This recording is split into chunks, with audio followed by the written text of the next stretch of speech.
আসসালামু আলাইকুম। কেমন আছেন সবাই? আজ আমি রান্না করব টক ফুল দিয়ে পাবদা মাছ।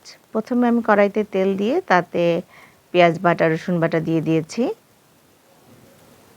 আর এখন দিয়ে দিচ্ছি আমি হলুদের গুঁড়া, মরিচের গুঁড়া আর ধনিয়ার গুঁড়া। সব কিছু একসাথে কষিয়ে নিব। আমার কষানোটা হয়ে গেছে।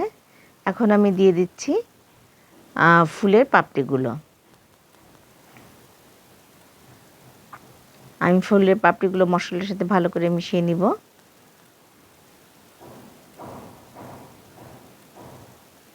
দিয়ে দিচ্ছি স্বাদ মতো লবণ।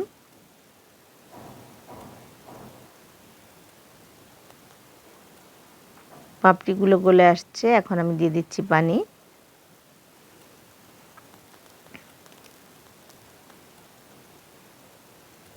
আমি আরেকটু পানি দিয়ে দিলাম। পানিটা ফুটে উঠেছে, আমি এখন দিয়ে দিচ্ছি পেঁয়াজ পাতা,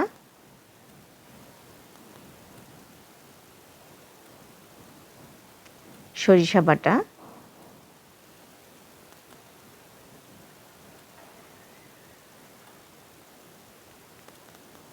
দিয়ে দিলাম কাঁচামরিচ আর একটু চিনি, কারণ টক ফুলের পাপড়িগুলা বেশ টক।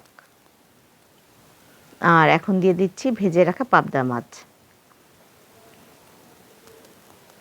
আমি মাছটাকে মশলার সাথে ভালো করে মিশিয়ে নিচ্ছি। আর আমার বাসার চারদিকে কনস্ট্রাকশনের কাজ চলছে, আমার ভয়েস দিতে খুবই সমস্যা হয়, তাই একটু আওয়াজ হলে আপনারা ক্ষমা সুন্দর দৃষ্টিতে দেখবেন।